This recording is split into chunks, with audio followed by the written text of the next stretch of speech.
And boom goes the dynamite. Oh, yeah. Good morning, Crypto Warriors, and welcome back to the Gentlemen of Crypto, episode 225. Today is Friday, August 10th, and I'm King. And I'm Bitcoin Zay, and we are here to bridge the gap between cryptocurrency and the community Monday through Friday at 10-ish. 10-ish. Oh, yeah. 10-ish is the time. What's going on, Jizzy Matt? First, for sure, today. As we wait for more people to load in, who won the free Satoshis yesterday? Oh, yeah. So we had some interesting comments. Neither one of them actually answered the question. They were just some shills from people. Got some shills going on. Yeah, we got some big-time shillers in there trying to discuss how some program they use, whatever. Not even shill it for them. Yeah, whatever. So, yeah, those comments had nothing to do, so nobody wins the free Satoshis today. However, thanks for those comments. Right? Don't really know where Pump it came that from. algo. Pump that exactly. algo. It's all right. Yeah, we got bots commenting on it now, so love it. It's all good. Here we go. What's going on? All right, well, let's jump into the news today. Yeah, what's going on, Maurice? What else we got? John Siebert, Marcellus. Yeah. Was his morning coffee right here? Something like that. What's going on, Antonio? Oh, yeah. All right, top story. Binance releases demo of decentralized exchange. It is coming. Kind of confusing on this. I'm not going to lie. I mean, of course, it's against their best interest to do it in the short term, unless they plan on having a decentralized exchange and hopefully pushing that BNB token to the forefront. I think that's gonna be it. Right? Exactly. I think that's it. But regardless, I mean, even if they did, even if it was all true, it's not a bad thing. I mean, he's made his money. So, yeah. CEO of crypto trading platform Binance, Xiaopeng Zhao, announced a demo of the platform's decentralized exchange in a tweet yesterday, August 9th. He also had a little 6-minute video in this tweet. You can see he's saying right now is a rough pre-alpha demo of the Binance decentralized exchange, showing issuing, listing, and trading with tokens, all CLI based, no GUI yet. A small step for Binance chain, a big step for Binance. Oh yeah.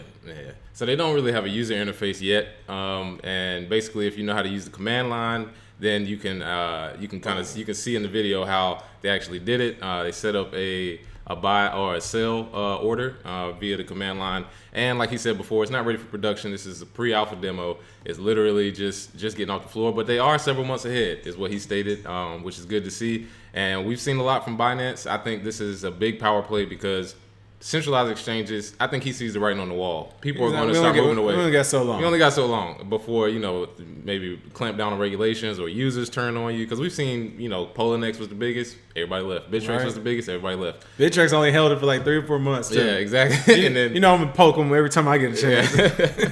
And then Binance, same thing. They are, doing well. However, you have to, as a CEO, be able to think forward and think, okay, well, people are going to start using decentralized exchanges. They're going to be using our decentralized exchanges. And I think if they come up with a good solution, Binance token would take off because that's what you'll use to pay in fees. Of course. And as far as security-wise, that'll help them because they won't have the custodial account where they can hold your coins for you. So this works out for all parties. However, it will take some time. We've said that constantly with decentralized exchanges. They're about a year out from, mainstream crypto adoption, but mainstream overall adoption, you still got some time. Right. I mean, it's pretty interesting. Exchange life cycle now, as far as popularity, is less and less in the rappers or athletes. I mean, I know. It is literally like we're looking at like a 4 to 8 month, I would say 6 to 8 month life cycle of a crypto exchange being popular, at least not just being around, but being popular. Yep.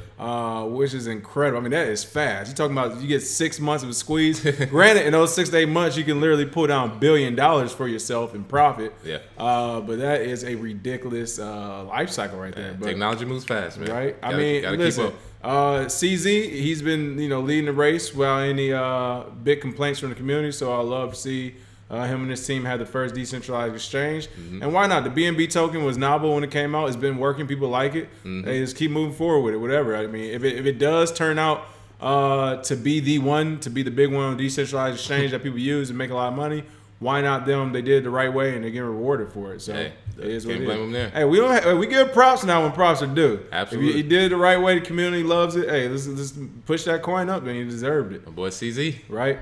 Web browser Brave to add cryptocurrency-based Twitter and Reddit tipping. Oh, yeah. Wow. Looks like CNET reports that Brave, the browser that we always talk about, I'm not going to give all the details they put in there. Yes, I will for our podcast people. The privacy-centric web browser launched by Mozilla co-founder Brendan Eich and funded by an ICO plans to roll out Reddit and Twitter tipping to his native cryptocurrency payment system. What's going on, Brave, in this? Oh yeah. So first, if you have an ICO or you've done an ICO, this is how it's done. This is how you raise money, and then you actually come out with the utility and have constant development. Because ever since the BAT token has been introduced, they've constantly been making updates to the Brave browser and the ability to tip in the browser, because there's a wallet built into the browser actually. So now what they've done is people, influencers, people online who use Twitter or Reddit, they can actually be tipped by other people who use the browsers, which is a great feature if you can be tipped in BAT going forward, because it actually has utility, meaning you don't have to pay cash through YouTube anymore. You can do it through their Brave platform. That's one of the things going forward. Brave, same thing. These CEOs have the same thought process. Going forward, we can see what's coming. So let's go ahead and prepare for it. And it's great that they can block ads. It's actually faster. And they use DuckDuckGo by default. Yeah, they just started that. Yep, by default. So you have private searching on there, and you can tip people like us or any others that you want to in BAT. So that'll definitely be a platform to look for in the future. Nice. It looks like, I mean, this is where we hit it for. Browsers where everything's built in, or cell phones like the Exodus, or what was the other one they have? Is Exodus and something else? Yep. That's gonna have everything built in. I mean, this is the next, the new wave of the internet. So it's gonna be pretty interesting to see. But shout out to Brave, continuously, evolving. And again, they do it in down periods. Bitcoin's been down, bouncing around, and all the main people are still launching more products for a reason. United States satellite service Dish adds Bitcoin Cash payment option. Oh man! Moves to BitPay payments provider. Of course, they moved to BitPay payments. It's for big institutions now. Yep. United States satellite service provider Dish announced that it added Bitcoin Cash as a payment option and migrated to the BitPay payments provider yesterday, August 9th. It looks like they were one of the first satellite services providers in the world to accept Bitcoin payments back in 2014. Yep. And of course, their executive vice president, chief operating officer, John Swieringa, was quoted by saying, "We've added Bitcoin Cash just as we chose to accept Bitcoin to serve customers who have adopted a new way of doing business." So not much from them, but interesting selection. Yeah. I think this is the doing of BitPay. I mean, this is BitPay. It is backhand deals. Yeah, come on. Because when Tony Gillespie and BitPay and all those guys introduced that they will only be using Bitcoin Cash going forward, for one, you have millions of dollars sent to wrong addresses when it started. And then now what you'll have is you'll have people that say, well, you accept Bitcoin and Bitcoin Cash. And I'm sure you'll have some confusion there, but it'll still push forward because BitPay, they have a payment solution. And they've been working so long now, they have enough money where they can basically say, well, yeah, let's try with Bcash. They have their little thing going with Roger Ver, because with something like Dish Network, this basically makes it significant, makes it mainstream, so to say, in the crypto world. However, in my opinion, the number of transactions will still be pretty low. A lot of people aren't using Bcash at all. And you know what? I'm glad this actually happened, because this is just a small sample, small little Petri-sized dish sample of what's to come. Yeah. Companies are literally going to choose by making these back-end deals where they own 10% of a coin, 2% of a coin, 1%, 0.05% of a coin. They're going to have that and say, hey, we're Amazon, BNB token. If you can give us 20% of your stake, then we will have you as the primary coin on Amazon to buy our products with crypto, for example. We're going to see a lot more of this. This is just beginning. And then the scary version of this is if the government does roll out that CBDC, and then the same companies, Dish Network, will say, well, hey, if you don't have a CBDC coin, not only can you not buy from us, but it's actually illegal to try to do it, and we'll send your information into the Fed. So. Every time. And I mean, they could be gearing up just to accept more cryptos, because I mean, say in 6 months they say, well, now we accept Litecoin. That would be the smart thing to do. That's just open up to everything. Yeah, but don't go down the Bcash Bitcoin battle route, because I'm sure you'll have people sending wrong payments. You'll have people confused based on the fact that Bitcoin Cash is actually rebranding to name themselves Bitcoin.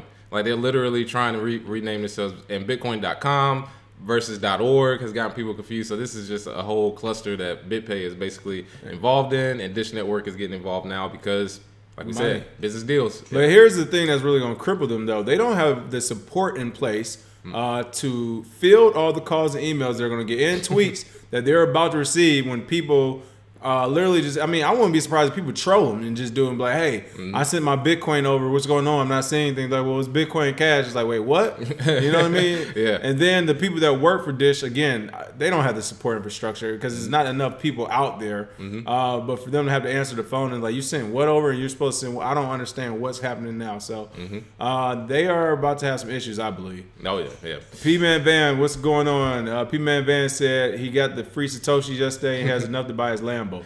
Hold it for 2 or 3 years. You might. Oh, yeah. Absolutely. Somebody didn't get a notification.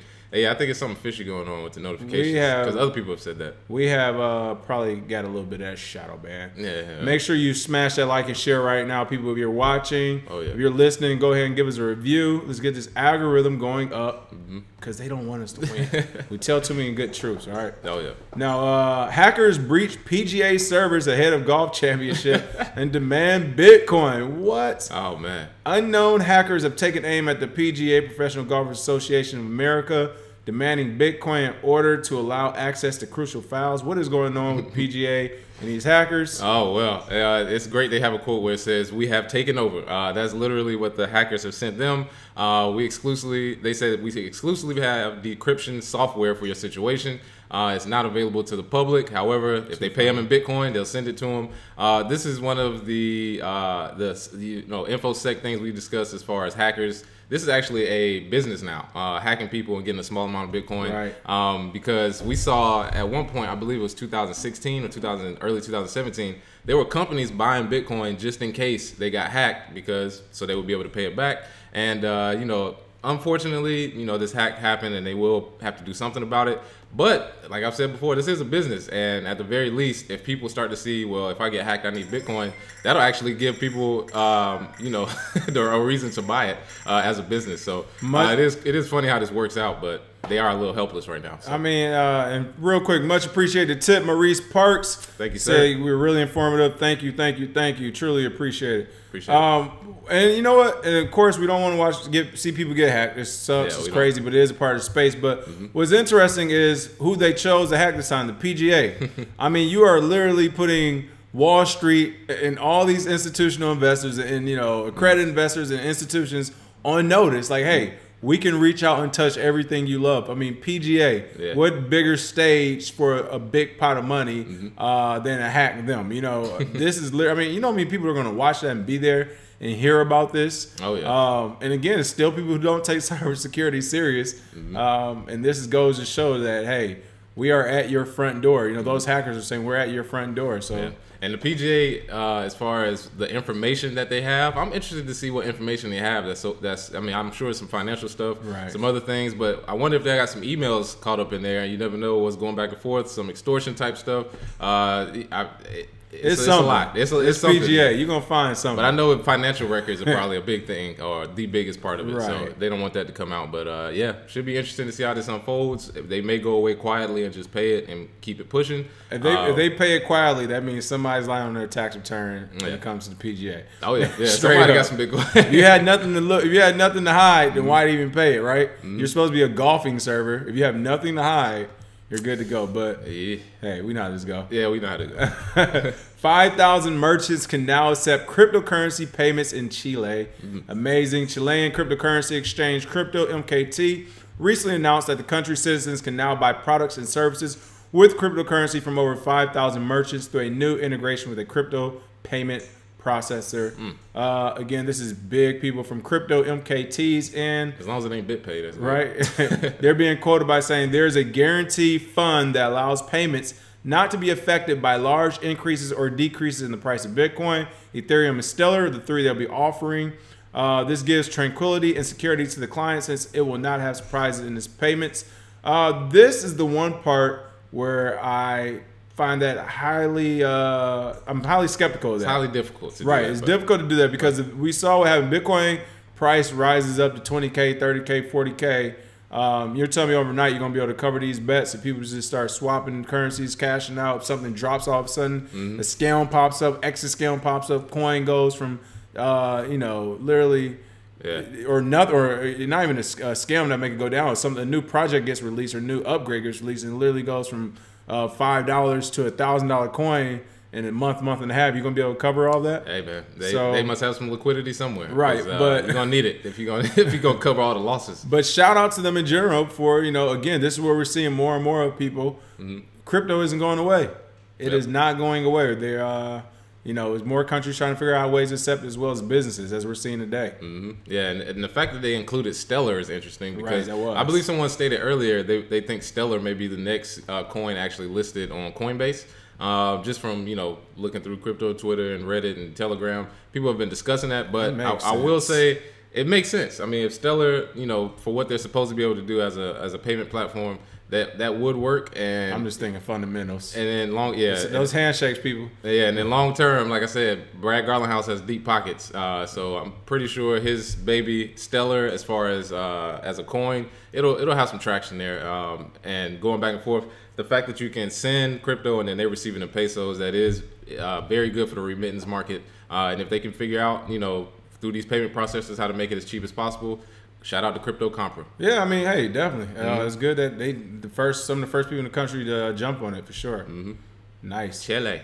All right, and last but not least today, Facebook's David Marcus steps down from Coinbase's board. If you remember, David Marcus went to Coinbase from Facebook. I believe he was at Facebook Messenger or something. But he went to Coinbase on the board of directors.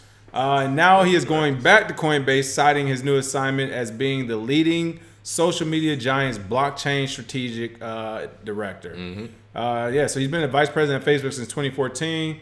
Joined Coinbase back in December, so literally was there 6 or 7 months. And now he's coming back to lead the blockchain strategy desk at Facebook. Again, people, we've already said it. We would not be surprised to see either Facebook buy Coinbase or just outright compete with them directly. But I mean, or integrate them as a payment system. Right. Or just partner with them. But I think the partner or the buyout will probably happen first. Yeah, and this wasn't. I don't think this was a real hire. I think David Marcus went there for education. Work transfer. Yeah, this is just for a quick. This is quick education. He needed to get. They probably paid Coinbase for him. Yeah, like take him over there, teach him for 6 months, and then send him back so he can let us know how we can integrate Coinbase into a Facebook platform. That would be earth-shattering news if that happened at some point in the near future. But you won't be surprised because we're telling you here today. This is probably what's happening. Whether it's, you know, Coinbase does it or whatnot, he has the information to allow Facebook now to accept those payments and to integrate it into their, you know, Facebook store. When we do Facebook Live, making payments like that. So, you know, it's one of those quick and easy. We'll send our guy there. He'll learn. He'll come back, and that'll definitely be how David Marcus operates at Facebook, I believe. Well, and here's the fishy part right here. Marcus was being quoted as saying, you know, he's leaving because of the new group he's setting up at Facebook around blockchain. You can see here. He also added in quotes, "Getting to know Brian, who's become a friend, and the whole Coinbase leadership team and board has been an immense privilege. I've been thoroughly impressed by the talent execution the team has demonstrated during my tenure, and I wish the team all the success it deserves going forward." All right, unless you're on some Hollywood TV show movie already, and one of you saved each other's lives in the short 6 or 7 months you've been over there, I don't understand how he's your friend already. Yeah. But I get what you mean, Marcus. That was a great PR. Right. PR you see what I'm saying? So it's just one of those things where we know you're planning something. S1 Dubs just said they don't see Facebook that buys Coinbase. Well, I don't know, because Coinbase is the only crypto company that they lifted the ban off of at Facebook. I mean, remember they took away all crypto ads, and then they lifted it and Coinbase is the only one that's still able to market on Facebook. So I don't know. I mean, maybe, but you know, they could do it through a subsidiary, some other company that they own buys or tries to invest in Coinbase. A lot of different ways they can get in. Well, another key note in here to point out is right under that quote, a Coinbase spokesperson. Now, you remember who the Coinbase spokesperson is, right? It's the PR person that left Facebook. Yeah. Coinbase spokesperson is the Facebook spokesperson who literally just left and went over there. So her and Marcus know each other very well. They work together as VPs over there. But a Coinbase spokesperson, a.k.a. the Facebook spokesperson who just went over to Coinbase, said that Marcus' decision to step down was made to avoid the appearance of a conflict of interest, but declined to elaborate. So there's a conflict of interest going on with Marcus that the person from Facebook, who's the PR person, knows about as well. And they had him step down to go back to Facebook. Yeah. Again, people, partnership, a buyout, or they're just going to straight compete. And which again, the competition wouldn't be bad either. If they're on good terms, then hey, let's both corner the market. You do it from your end. I do it from my end. We both own 20% of each other's companies and come back around and split it later. Yeah. Or as Wolf of Wall Street guy would call it, a rat hole. Is that what he call it? Yeah, exactly. Yeah, it's a rat hole. It's a rat hole. Yeah. In other words, it's legal. But listen. Yeah, exactly. But this is one of those, you know. Yeah, collusion. Company jargon that they use. Coinbase collusion is cool. There we go, Crypto Q. Yeah, no, but again, this is what I mean when you got to read between those articles. They put a Coinbase spokesperson. This was the one time, or one of the first times in the articles they haven't mentioned her by name or mentioned where she came from. But they already put it out. This Coinbase spokesperson is a Facebook one as well. Like she works for both companies. So again, can't pull it one over on us. I'm loving it though. Hey, listen, I love it. This is business thugging 101. All right, like corporate thugging. Corporate thugging. Jeezy was talking about it 12 years ago. It's really coming to fruition now. Right. Yeah. Yep. Coke by Paris said, knowing Facebook, they approached them to buy. Coinbase declined, and now they're competing. That I can see that coming too. I can see them.